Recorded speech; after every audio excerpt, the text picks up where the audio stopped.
పార్టీలకు బస్తాలు మొత్తం 50 బస్తాలు పోతున్నాయి. మా బతుకు అంతే. రేవంత్ రెడ్డి పోయేదాకా మా సాగు అంతే ఉండదు. టీఆర్ఎస్ పార్టీ వస్తేనే, కేసీఆర్ వస్తేనే మాకేమైనా బుక్కెడు బువ్వ, ఒక బుక్కెడు నీళ్లు. యూరియా కోసం తెలంగాణలో రైతులు తండ్లాడుతున్నారు. పరిస్థితి ఎంత గలీజ్గా తయారైందంటే వరంగల్ జిల్లా వర్ధనపేట నియోజకవర్గం పర్వతగిరి మండలం బూక్యా తండ. ఇక్కడ బూక్యా బాలునాయక్ అనే ఒక రైతుండు. ఆ రైతు 4 ఎకరాలలో పత్తి పంట వేసిండు. టైంకి యూరియా వేయకపోవడంతో ఆ పంట ఎదుగుదల లేక పనికి రాకుండా పోయింది. ఇప్పటికే చాలా వరకు అప్పుల పాలైండు ఆ రైతు. ఇంకా అప్పుల పాలైతా అనే భయంతో మొత్తం పత్తి పంటనంతా వీకేసిండు. ఆ తర్వాత ఆత్మహత్య చేసుకోవడానికి ప్రయత్నించిండు. టైంకి ఆయన భార్య చూడడంతో బతికి బయటపడ్డాడు. మొత్తం తెలంగాణ వ్యాప్తంగా ఇదే పరిస్థితి. యూరియా కోసం రైతులు డీలర్ల దగ్గర, ఈ సహకార సంఘాల ముందు బారులు తీరి నిలబడుతుర్రు. అసలు యూరియా సరిపోయినంత రావట్లేదు. ఉన్న యూరియాని ఉన్న 2 బస్తాలో 3 బస్తాలో తలా ఇంత ఇవ్వాలి అంటే రైతులు ఒప్పుకునే పరిస్థితి లేదు. దానికోసం పోలీసులు పెట్టి యూరియాని పంచాల్సిన పరిస్థితి వచ్చింది. చాలా చోట్ల మొత్తం తెలంగాణ వ్యాప్తంగా అన్ని జిల్లాలలో ఇదే పరిస్థితి ఉంది. ఒక చోట అయితే ఏకంగా రైతును కొట్టిరు పోలీసులు. మొత్తం వారం రోజుల నుంచి ఆ రైతు యూరియా కోసం తిరుగుతుండు. తీరా ఆయన నెంబర్ వచ్చింది. టోకెన్లు ఇస్తున్నారు ఈ మధ్య యూరియా కోసం. ఆ టోకెన్ నెంబర్ వచ్చిన తర్వాత తీరా దగ్గరికి వచ్చి టోకెన్ నెంబర్ ఇచ్చిన తర్వాత యూరియా లేదని చెప్పడంతో ఆ రైతు గొడవకు దిగిండా.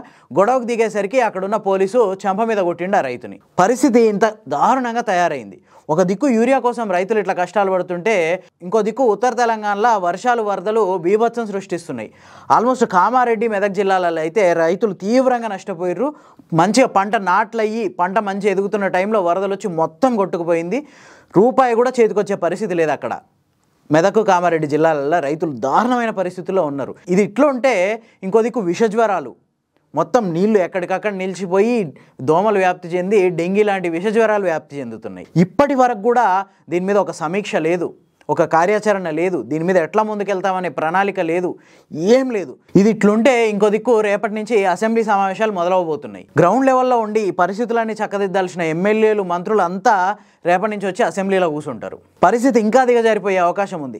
కనీసం అసెంబ్లీలోనన్నా ఈ సమస్యల మీద చర్చ వస్తే బాగుండు అని చెప్పి ఒక సగటు రైతు, సగటు మనిషి కోరుకుంటున్నాడు. ఇప్పటికన్నా కనీసం అసెంబ్లీలోనన్నా ఈ సమస్య మీద చర్చ జరుగుతుందా? పరిష్కారం కోసం ఏదైనా చర్చించి మంచి నిర్ణయాలు తీసుకుంటారా? ఏదైనా ప్రణాళిక ప్రకటిస్తారా? లేదంటే మళ్ళీ ప్రతిపక్షం, అధికార పక్షం సిగపట్లతోటే టైం వేస్ట్ చేసి సమావేశాలు ముగిస్తారా? రాష్ట్రంలో పరిస్థితి దయనీయంగా ఉంది.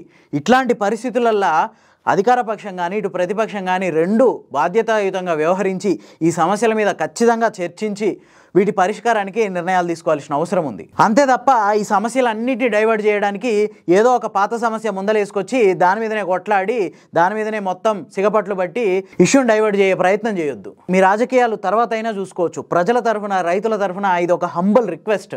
ఇందులో న్యాయం ఉందనిపిస్తే ఈ వీడియోని లైక్ చేయండి. ఈ ఎమ్మెల్యేలు, ప్రజాప్రతినిధులు, అధికారుల దాకా చేరేదాకా ఈ వీడియోని షేర్ చేయండి. ఇట్లాంటి మరింత మంచి సమాచారం కోసం ది 4th Estate ఛానల్ని సబ్స్క్రైబ్ చేసుకోండి.